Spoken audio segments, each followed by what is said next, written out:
Hello everyone.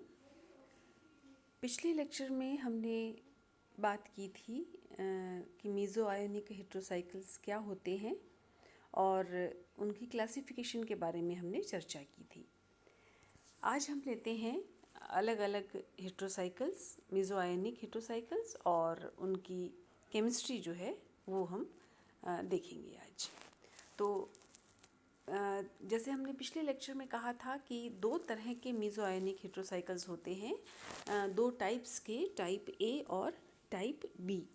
तो हम आज लेते हैं टाइप ए मेसो आयोनिक हेट्रोसाइकल्स।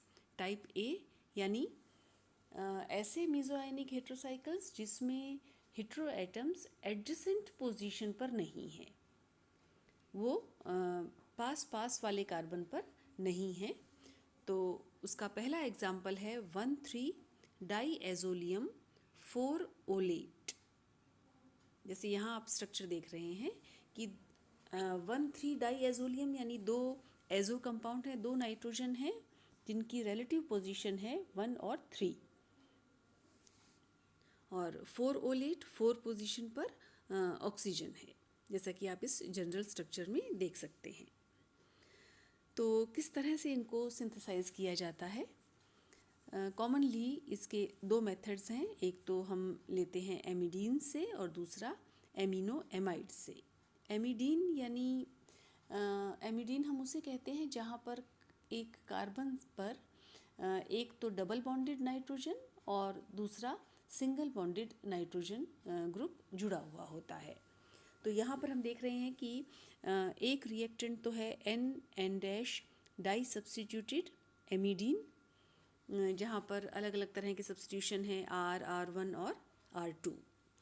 जब इस तरह के एमिडीन का रिएक्शन करवाया जाता है, कंडेंसेशन करवाया जाता है अल्फ़ा ब्रोमो एसाइल क्लोराइड से, यानी एसाइल क्लोराइड जिस कार्बन पर जुड़ा है उस कार्बन पर ब्रोमीन है, तो अल्फ़ा ब्रोमो एसाइल क्लोराइड, और इन दोनों का कंडेंसेशन होता है एक बेस की प्रेजेंस में। तो ये रिएक्शन है base catalysed condensation.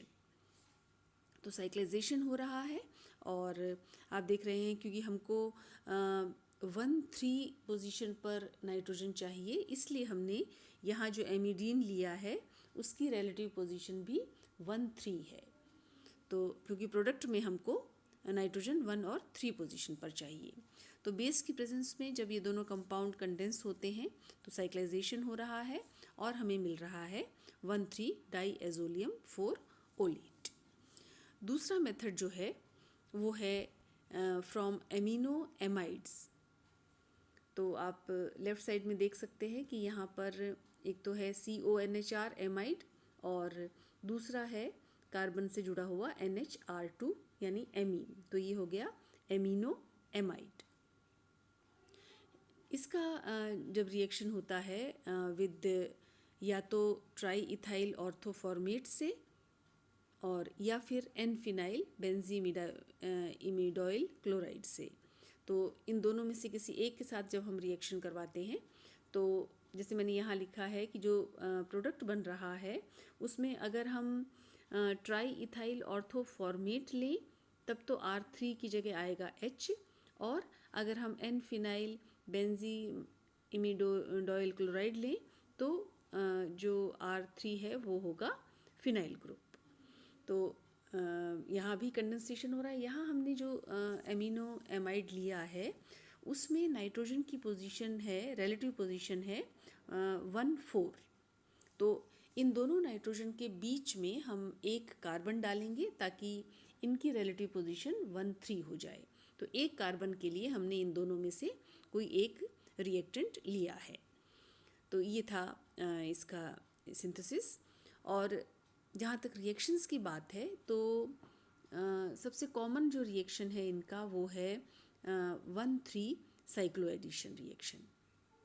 Cyclo addition reaction alkene के साथ भी होता है, एल्काइन के साथ भी, जैसे हमने यहाँ एग्जांपल के तौर पर एल्काइन के साथ लिखा है एडिशन। तो आप देख सकते हैं कि जो साइक्लो एडिशन हो रहा है उसमें हमको एक बाईसाइक्लिक इंटरमीडिएट मिला है।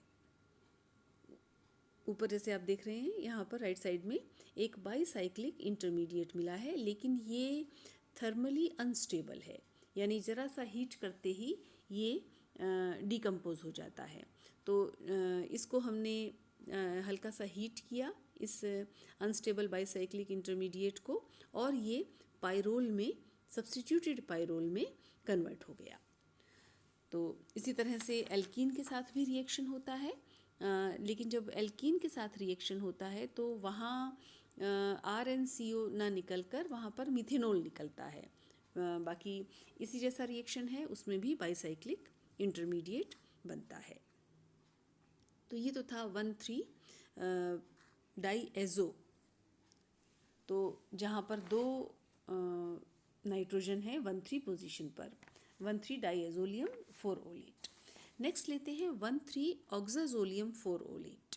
यहाँ ऑक्सीजन और नाइट्रोजन 1,3 पोजीशन पर है, यानी एडजेसेंट नहीं है। जैसे कि पहले कहा कि टाइप ए कंपाउंड है ये, तो रिलेटिव पोजीशन है 1 और 3 एंड 4-ओलेट। तो फ़र्क सिर्फ इतना है कि अभी जो हमने डिस्कस किया था उसमें से एक नाइट्रोजन की जगह यहाँ ऑक्सीजन आ गया है। तो इसकी सिंथेसिस देखते हैं। सिंथेसिस यहाँ भी 2 तरह की, पहली तो है फ्रॉम इमाइड्स। तो यहाँ आप देख रहे हैं कि हमने इमाइड लिया है और इसका रिएक्शन ट्राई इथाइल फॉस्फाइड के साथ किया है। किस तरह से होता है, आप देख रहे हैं कि फॉस्फोरस का अटैक कार्बोनिल कार्बन पर हो रहा है और साइक्लाइजेशन हो रहा है उसके कारण, और साइक्लाइजेशन के बाद O पर नेगेटिव चार्ज है, फॉस्फोरस पर पॉजिटिव चार्ज है, तो इन दोनों के बीच में बॉन्ड बनता है, एक बाईसाइक्लिक कंपाउंड बन रहा है, और फिर उसके बाद एलिमिनेशन होता है और हमें मिलता है 1,3 ऑक्साजोलियम 4-ओलेट। दूसरी तरह की सिंथेसिस है फ्रॉम डाईएज़ो कीटोन और फ्रॉम डाईएज़ो इमाइड।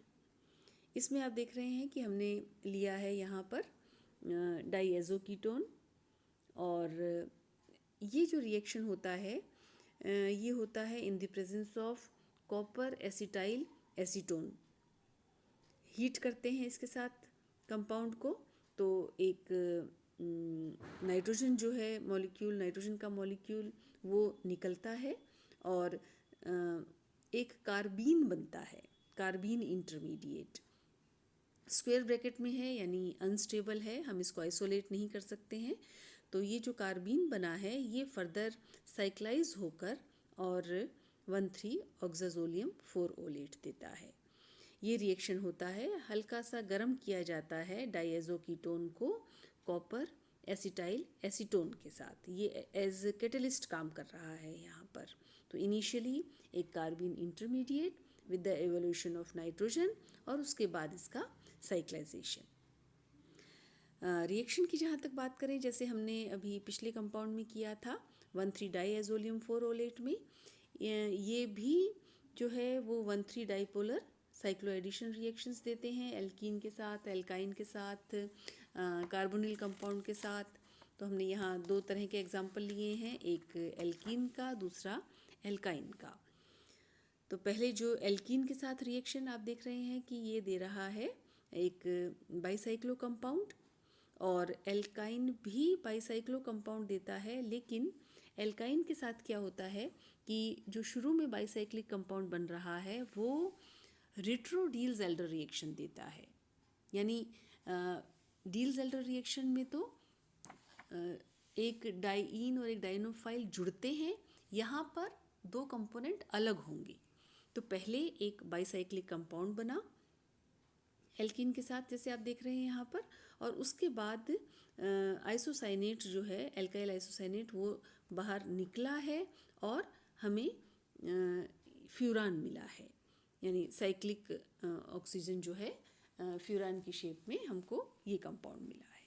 तो बहुत जो कॉमन रिएक्शंस हैं मीज़ो आयनिक हेट्रोसाइकिल्स के, वो आप देख रहे हैं कि 1,3 cyclo addition, dipolar cycloaddition reactions जो हैं वो कॉमनली ये देते हैं। बाकी कंपाउंड्स हम नेक्स्ट लेक्चर में करेंगे।